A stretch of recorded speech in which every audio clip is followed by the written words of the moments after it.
y estamos viendo ahora un segundo sentido.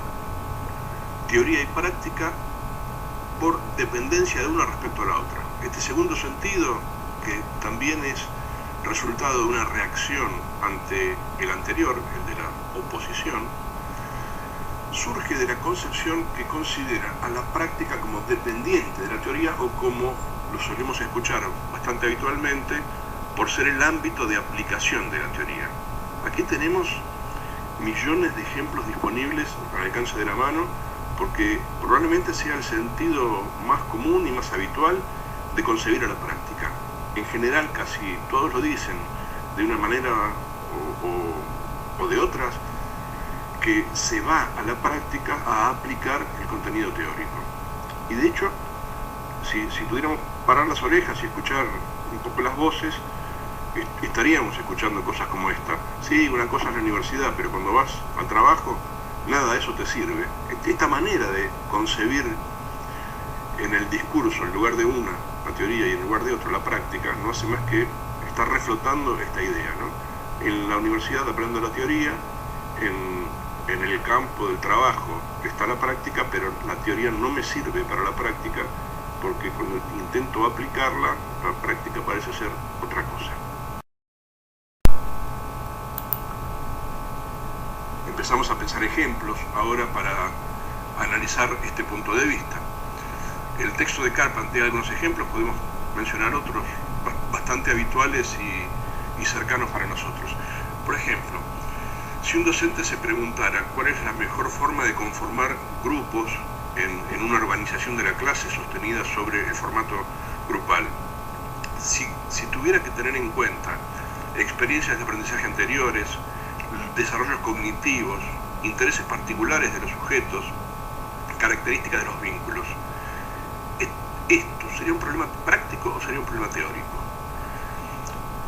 Porque en verdad estas preguntas, si tuviera que ser un grupo y tengo que tener en cuenta desarrollos cognitivos, ahí necesito teorías de la psicología educacional. Si considero las características de los vínculos, puedo andar buscando algunos sostenes en las teorías de la psicología social, pero estoy resolviendo un problema práctico. Es decir, ¿cómo resuelvo en un caso concreto un armado de grupos? Y entonces es válida la pregunta, ¿es un problema práctico o es un problema teórico? La conclusión es que es difícil responder a la pregunta, porque ciertamente aquí el problema es que la práctica está tomada como oposición a la teoría, y entonces, al ser considerada de manera dicotómica una y la otra, no hay manera de contestar esa pregunta. Dice Carr que esta consideración de la práctica como oposición se asienta en la falsa idea de que toda práctica es no teórica y de que toda teoría es no práctica.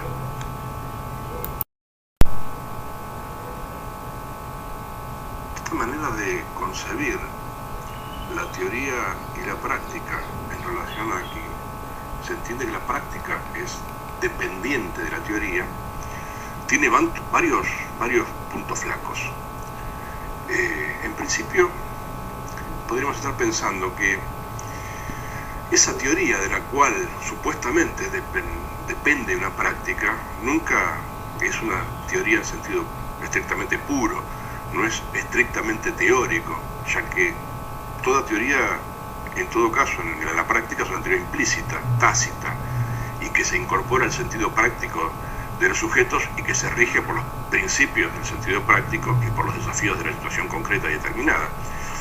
Y además, si efectivamente fuera así, que la teoría se aplica en la práctica, imaginen al práctico, a un profesional, cualquiera sea la profesión de la cual se trate, tratando de resolver un problema. Se vería obligado a constantes e infinitas vueltas sobre las ideas teóricas, buscando cuál es la teoría acorde a la situación práctica que se le está presentando, al problema o al dilema que se le está presentando, y en verdad quedaría como en un estado de inacción frente a las situaciones concretas, porque no podría siquiera manejar la complejidad y la cantidad de nociones teóricas que se le vendrían a la mente en relación a esa situación concreta. andamos ahora en la búsqueda de un sentido diferente de la práctica, que no sea considerar a la práctica como no teoría, como la cosa opuesta a la teoría, y que tampoco sea considerar a la práctica como aplicación de la teoría.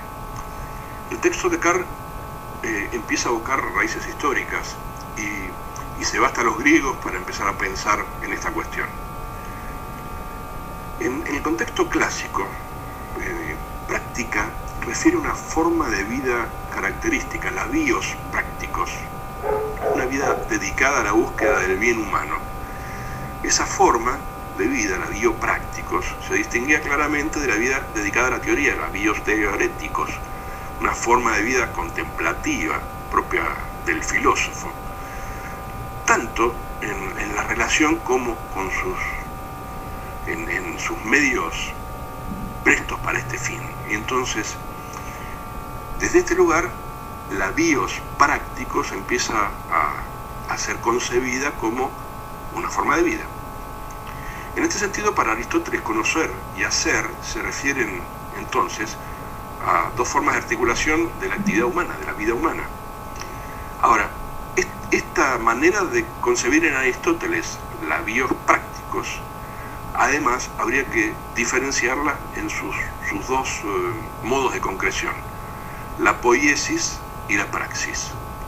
Nosotros vamos a centrarnos en torno a la praxis, pero no quiero pasar tan rápido por la poiesis, porque en verdad la poiesis resulta ser algo que resulta bastante conocido para nosotros, ¿no? El conocimiento técnico, ese conocimiento que se rige por reglas, por esas reglas que en general están preestablecidas y por lo tanto son ajenas al sujeto, y en razón de ello, de ser ajenas, son poco cuestionables como tales. En cambio, la praxis supone, por el contrario, no un comportamiento regido por las reglas o regido por lo que llamamos el conocimiento técnico, sino la praxis, en su sentido más profundo, supone producir un bien a alguien, y un bien que puede solo realizarse a través de la acción, y que solo puede existir en la acción misma, y un bien que no es, en todo caso, externo, ni que puede especificarse con antelación a la práctica. O sea, la praxis es una acción moralmente buena, una acción comprometida, una acción ética. Estamos en la diapositiva 8. Está sintetizando esta diapositiva esta idea de la práctica como praxis. La praxis se refiere, decíamos, a un comportamiento de carga ético-valorativa, a un comportamiento que requiere deliberación entre los medios y preocupación por los fines, y un comportamiento referido a un obrar que supone un obrar adecuado, un obrar verdadero, un obrar justo en una determinada situación dada. La diapositiva 9 nos está sintetizando esta doble visión de la práctica. Por un lado, la práctica entendida como tecné, el hacer según las reglas dadas, o la práctica concebida como praxis, el hacer según fines moralmente éticos. Comparando la noción de práctica desde, entonces, la racionalidad técnica y la racionalidad interpretativa, vamos a estar cercanos a comparar esta noción de práctica desde la tecné y desde la praxis. Así que lo que sigue ahora es estas dos maneras de concebir la práctica, como tecné y como praxis, desde la lógica de asociar la tecné a la racionalidad técnica y la praxis a la racionalidad interpretativa.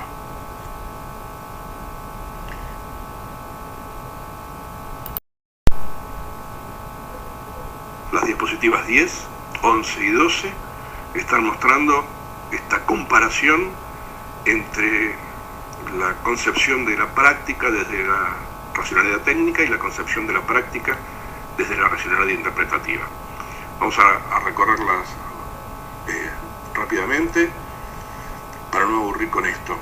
En primer lugar, la racionalidad técnica entiende, tal como decíamos, que la práctica es un campo de aplicación, es decir, es coincidente con ese segundo sentido que estábamos analizando. Se va al campo, se va mundo del hacer a aplicar la teoría, y entonces la práctica se reduce a la aplicación. Por el contrario, una racionalidad de corte interpretativa considera que la práctica es campo de aprendizaje, es decir, cada vez que estoy realizando una acción práctica, estoy en un circuito del aprender, en el cual empieza a circular un tipo de conocimiento que no solo es el conocimiento teórico, sino que es un conocimiento que la misma práctica genera en el hacer.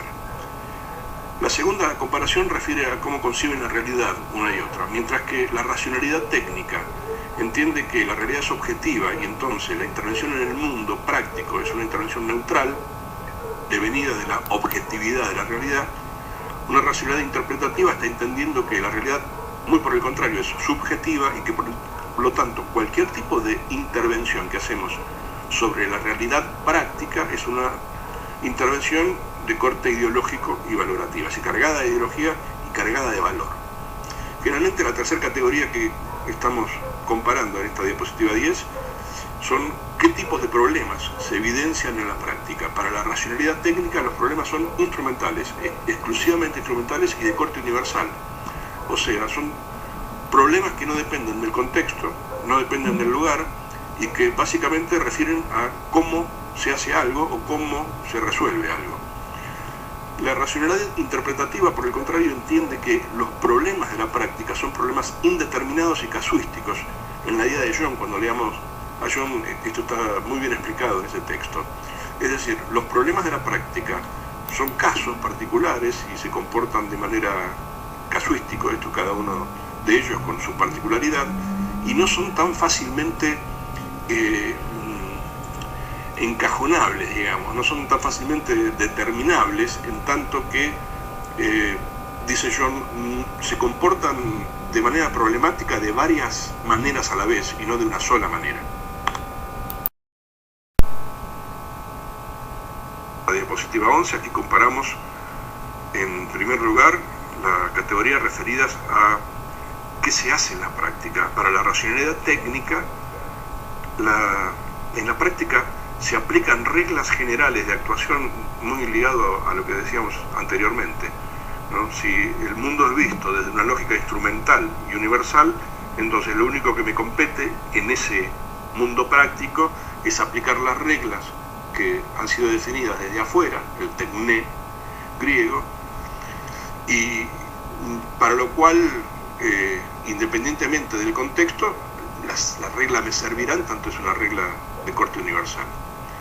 La racionalidad interpretativa, por el contrario, entiende que en la práctica se interviene según la interpretación que se hace de cada situación. Es decir, no hay reglas generales para actuar o para intervenir en la práctica.